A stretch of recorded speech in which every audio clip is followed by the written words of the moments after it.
Okay, so here's a small driver on how to communicate to the internet. This is in response to a user having an issue trying to get to this website here. So he gets an error, doesn't really say anything, but so we're gonna write a driver, very small driver, just to communicate with the ESP32 using the Pico, and we're gonna get to this website. What we should be getting is a value like this, not that value, but something similar. So there's it updated, right? So yeah, it updates. I think every time you update the website or you go to the URL, I'm not sure, but it doesn't matter. We should get a value, right? So here's my setup. This is my ESP32. I'm connected to ground and power, and then on UART1 is connected to UART1 on the Pico as well. This has two UARTs. There's 0 somewhere down here, but that's not the one you want. You want UART1. And these are the command set from their website, from ES or ExpressIf, I think is what it's called. And we're going to be using the commands they show here along with the valid responses. So let's go and create the driver to communicate with this. So we're going to be using the Pico again, brand new driver from scratch. So same as always, you import uTime and everything else that you're going to need. Pin, UART, and timer. Okay. Very small class, call it ESP. One parameter, UART, UART. We're going to have a couple of functions. One for sending a command and CMD, and another one for probably reading data or get data.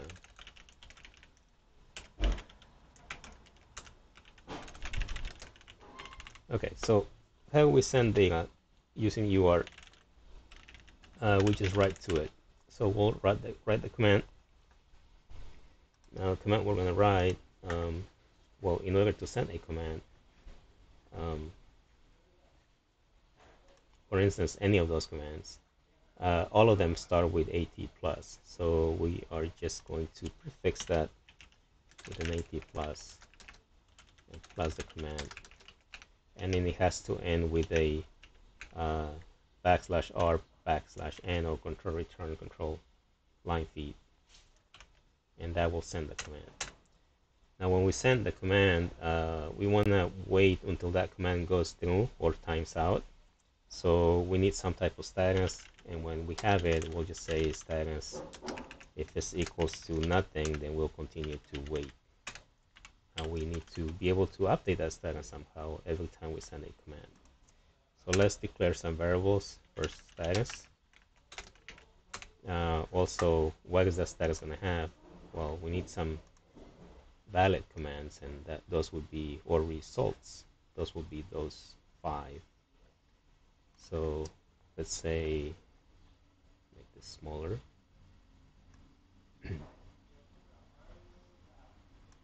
Right there. So AT response will have OK, error, send OK, and send fail, say OK. So we have that. That means that we also need a placeholder for the data. So we need a buffer.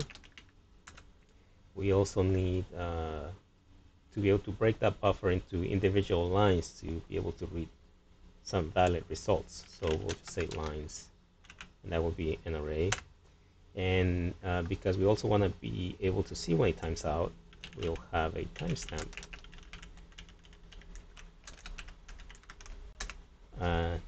So if none of this come in X number of seconds, we can assume that it has timed out, and that's an error. So Let's define another function for receiving data, and here we'll need a flag to see if we have new data, and we're gonna loop. If we have data, we're just gonna get all the data until we're done processing all the data. So if we have self or any, this will give us the number of bytes that are waiting on queue.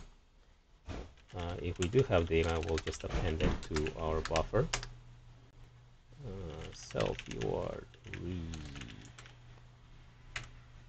self UART.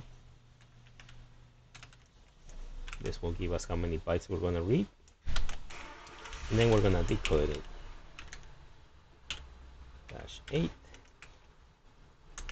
Okay. Move this over. So if we do have data, then we'll restart our timestamp, right? So timestamp will be time x milliseconds, and we'll say new data equals true. Now, if we have new data, then we want to see if, well, we want to convert it first. So we want to get the array of lines from buffer. So it will be self buffer split, and we're going to split it on control return line feed. Now, because this one's going to give us a line for every time he finds this, including those two, we want to remove the empty ones. So to do that, we require a filter, and that will give us that array. However, we do need to convert it into an actual array filter, so, or a list. So we'll convert this to a list. That should give us data. And now that we have the lines, we can say, we can loop through each of the lines in self lines and see if we have one of those. So if line in AT in self AT response, then we can update status to line and return. Right, so that will give us any of these results, but it will not give us a timeout. So for the timeout, we're going to go here at the top, and for a valid timeout to occur, it needs to be, we need to have status empty and ticks.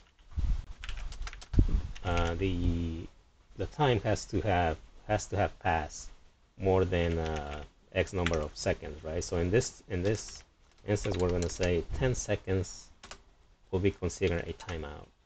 So if status is empty and the time, the current time minus the timestamp was more than 10 seconds or than 10,000 milliseconds, then self status equals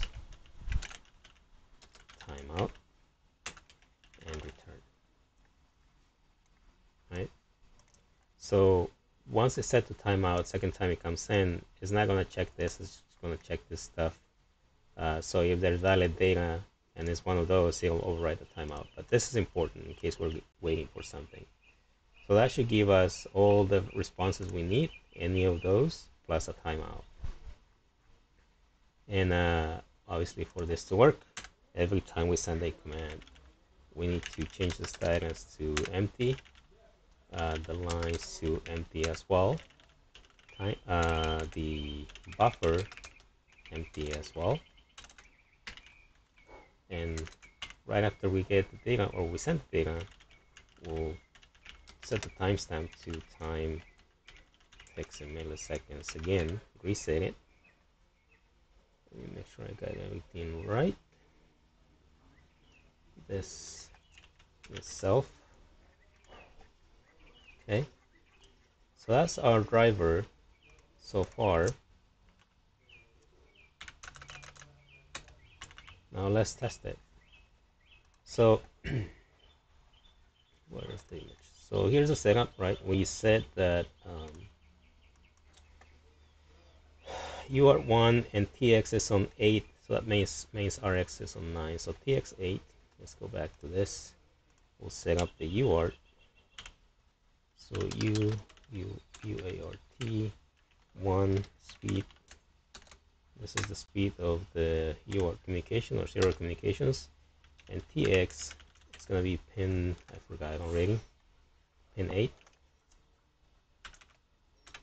And RX pin 9.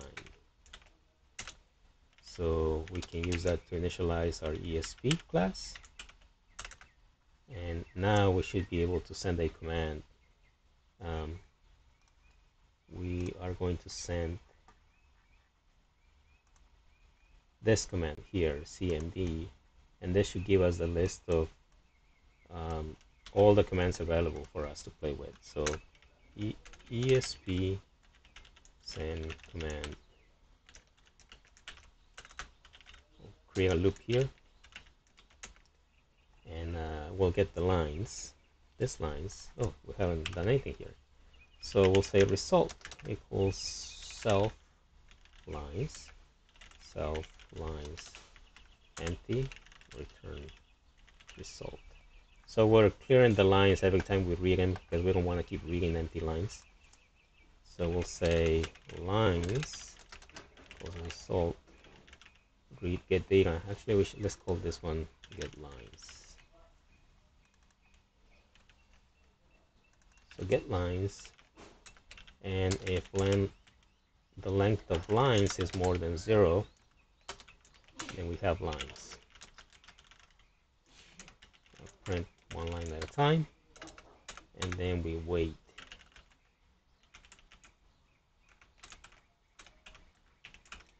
Alright, let's run it. Well, let's compile it first and see. We have an error on line 50 right here. Let's try again. Send command. Object has no attribute UART.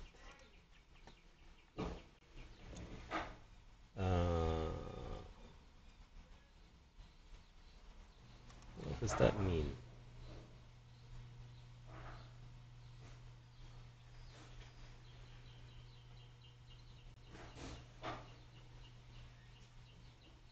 Okay. We are assigning a... Oh, the function is not defined properly.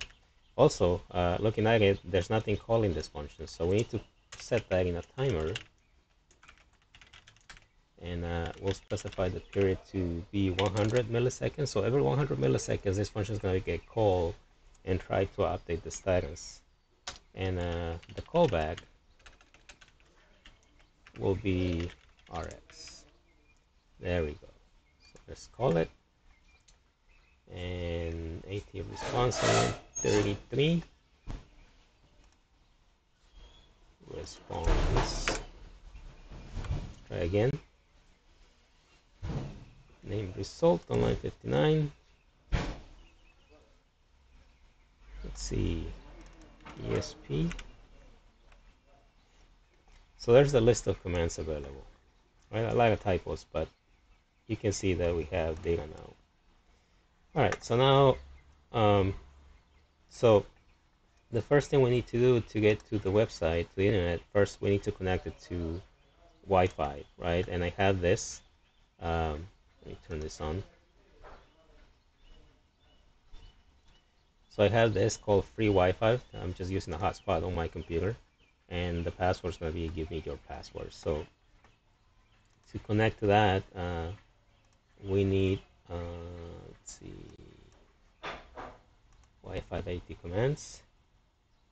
We need first change the mode, right? So we want the mode to be 1 station mode, and this is the command we're going to use. So let's go down here, and it's going to be mode 1. We're going to be sending a few The next one, it's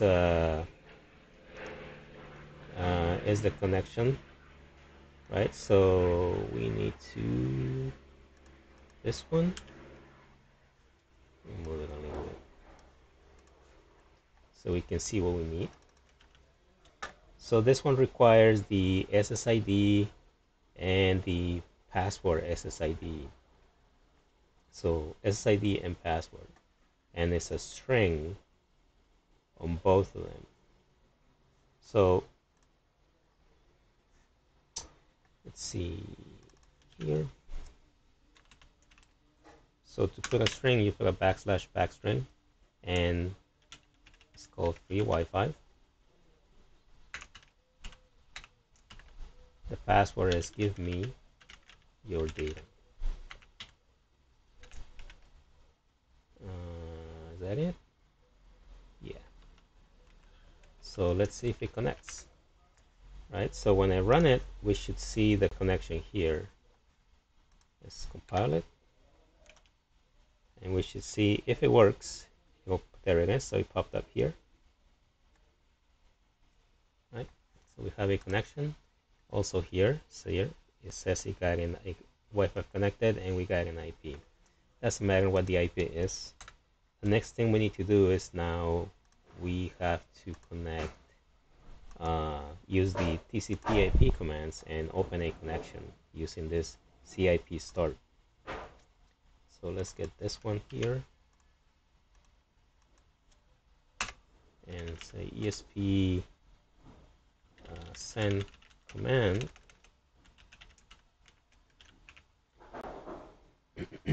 And for this one, we specify the type and the remote host. That's all we need. So the type, where's the type?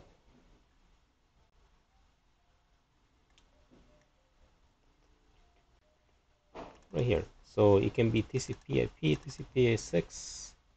So we're gonna use TCP/IP. That is the type. And let's see, it's a string. So it needs to be \, and then we need to have the host. The host here is this guy right here, api.thingspeak.com on port 80. So we'll say api thingspeak.com / that is on port 80, and that should do it. So let's see if it connects.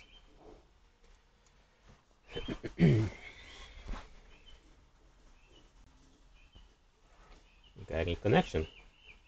Perfect. All right, so here's our connection. It says connect. Okay, we're good to go. And the next thing we need to do is we need to send a request, a GET request to this address. Now I have that address already typed in because it's a little cumbersome. So let me just copy and paste.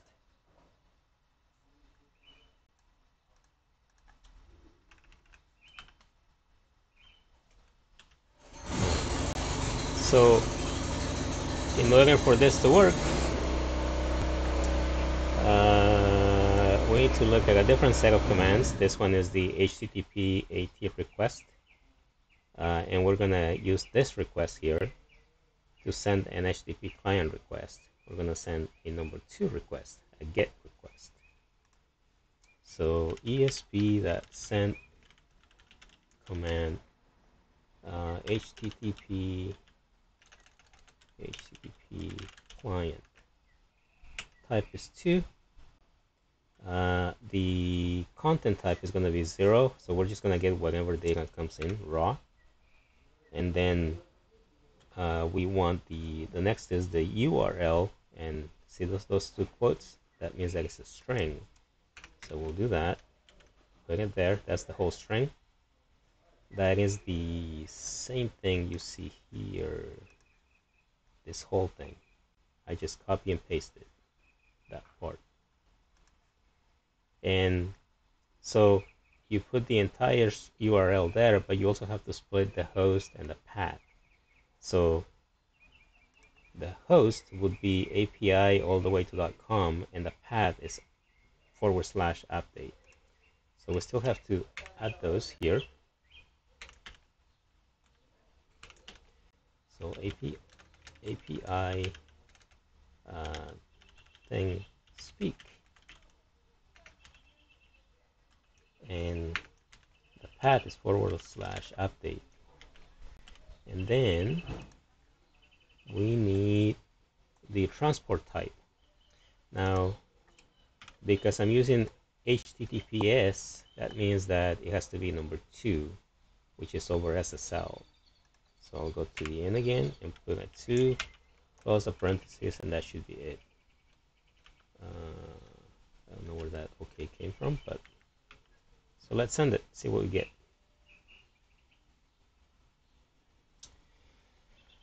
2 positional arguments, but 3 were given. All right, so we're missing something here.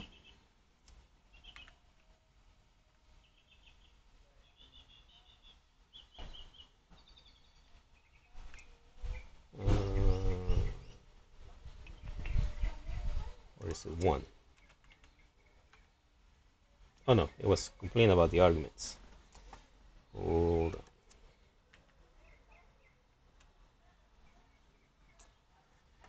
What's it complaining about? 59.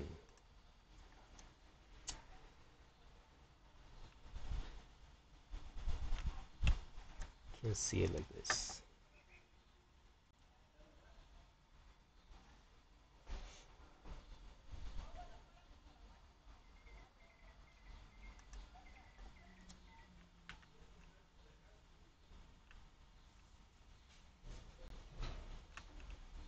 So, oh, okay. This is in our backslash, and that should do it. All right, so let's see what we get. All right, so we're not getting any data, and that is likely because either this command is incorrect. Oh, there it goes. All right, so we got data here. So 24. Last time we got 23, so let's refresh this. We got 0, so that means we should get 0 or 1 or 20 something. Depends on how often this updates. 25, let's update this again.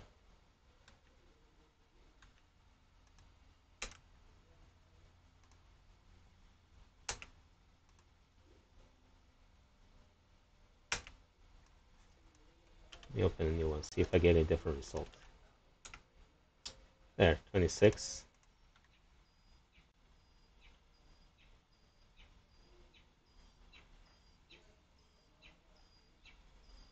Takes a while. So now I got 0. So I'm not sure how that value updates on the back end. It doesn't matter. The point is that we are getting the data. Now we got 27.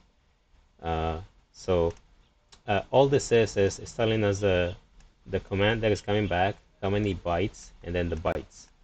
Right, 2 bytes. So the 2 and the 7 are 2 bytes. And that's all the data we got, or we should get, same as here. Right now we got 28. So I think we're gonna get a 0.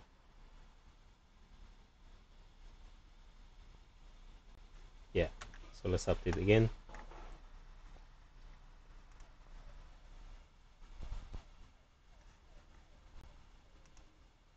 Yeah, 29.